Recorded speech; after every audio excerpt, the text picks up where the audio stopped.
Greetings and welcome to this short instructional video on how to write letters to prisoners. When I speak of prisoners, I'm referring to those individuals who serve in countries where Christianity is severely persecuted.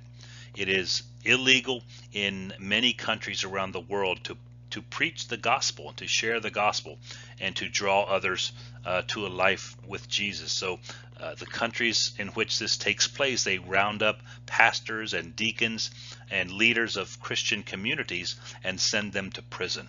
So there's about 72 countries where this persecution of Christians takes place. There are two in particular where we can write letters to the prisoners right now. That is Eritrea, and the other one is China. So this instructional video shows you how to write those letters to prisoners. You begin by going to the website prisoneralert.com. This website is managed by an organization called the Voice of the Martyrs. This organization has cared for persecuted Christians around the world since 1967. So they're very familiar with the plight of those prisoners and have contacts where they can get those letters to the prisoners. So you begin by going to that website. It opens up and it looks something like this, and right away you go up there to the top where it says write letters and click on that. What that does is opens up a short instruction page that describes how this process works and things you can send and things you can't send and things you can't do. So there are a couple of cautions I want to highlight. First of all, don't send money, don't send gifts, don't send food, don't send anything like that. Simply a letter. And in the letter, be sure not to mention the Voice of the Martyrs or your church or any organization that you're associated with. By doing so can actually pile more charges onto the prisoner and could make things even worse for them. If the country can link that prisoner to an organization, usually they refer to it as a subversive act. So they would refer to the Voice of the Martyrs as a subversive organization. So if they can link the prisoner to the Voice of the Martyrs or your church, something like that, they could apply more charges to the prisoner. So we would definitely want to prevent that.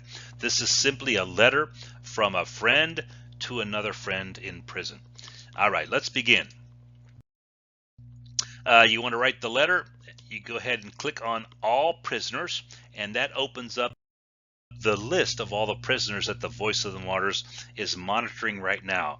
This is by no means a comprehensive list of prisoners around the world. These are only the ones that the Voice of the Martyrs is currently monitoring. So if you want to learn more about a particular prisoner, you click on more information for that prisoner. When you click on that, it opens up a short bio of this prisoner. In particular, how long he's been in prison, where he is, and what are the conditions under which he was arrested, and why was he sentenced, what was he charged with, all those details. In this section, we also see updates occasionally that the Voice of the Martyrs provides.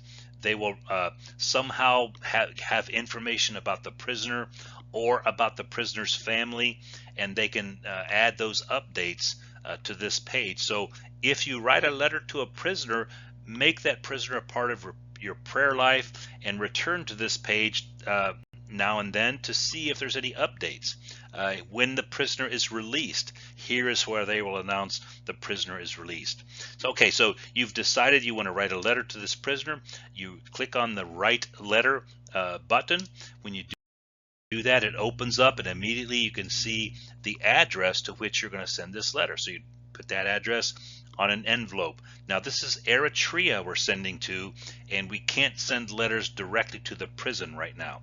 So any letter you send to Eritrea would go to the Voice of the Martyrs headquarters in Oklahoma. So this would require just a U.S. postage stamp. And right now you could get a blank piece of paper, write a letter to that prisoner, put it in an envelope, put on U.S. postage, send it to Oklahoma, and they would send it to the prison. So you don't need to go through this application, but it is an interesting application. So let's go ahead and demonstrate how to use it. All right, so you go down to the bottom there where it says choose a phrase from this list. You press that, and it opens up a drop-down box. you see a phrase up there you want to add to your letter, you click on it. When you click on it, it appears at the bottom there in that little window, and if that's the phrase you want, then you press add phrase, and it puts that phrase into your letter. You see it's there in English, but then it also appears in the target language of that country. In this case, it's Eritrea. So that is basically how this works. You continue adding phrases. You go down there, you click that drop down box, you see the phrase you want, you add the phrase, and you just keep going around until you added the phrases that you want in your letter. At some point, you're going to want to look at your letter. If you see a phrase up there, you want to get rid of it, you can go up to these controls and you can hit the X to get rid of the phrase, or you can move a phrase up or down in the letter so you could reposition everything the way you want it.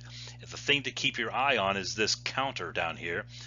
There's 3, that says 3 of 12. So right now there's 3 phrases, and you can put up to 12 phrases in any letter.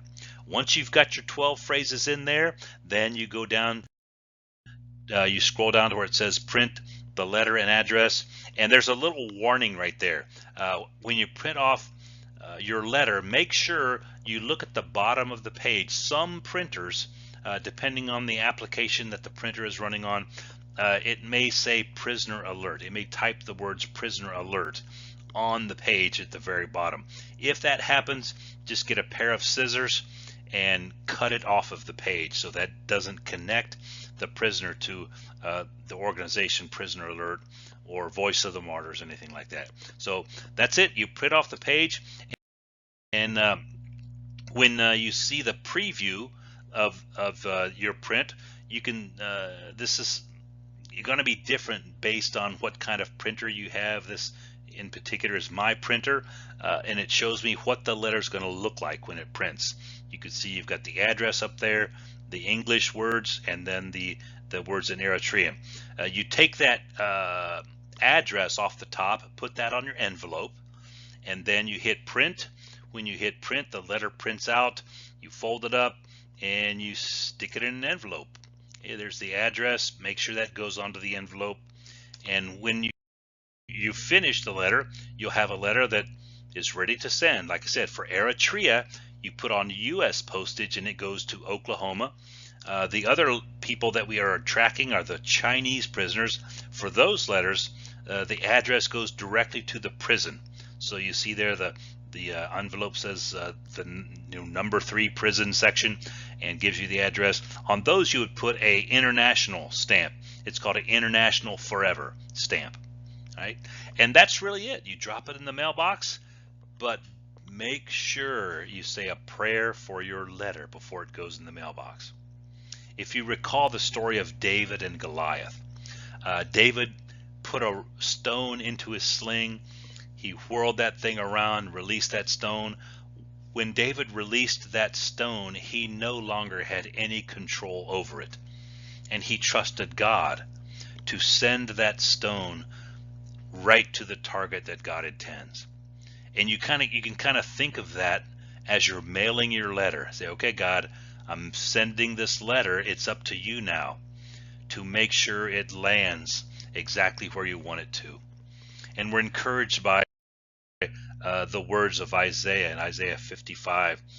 He writes, "For as the rain and the snow come down from heaven and do not return there, but water the earth, making it bring forth and sprout, giving seed to the sower and bread to the eater, so shall my word be that goes out from my mouth.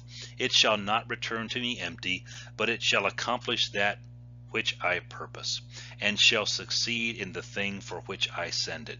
So with this, we have confidence that the effort that you took to put into writing your letter, it will not just fall into the gutter. Someone's going to get it. Someone's going to read it, and someone will be drawn closer to their Lord because of it. So I thank you for taking time to go through this short video, and may God bless you for taking the time to write letters to his people around the world. Thank you so much. Goodbye. Shalom.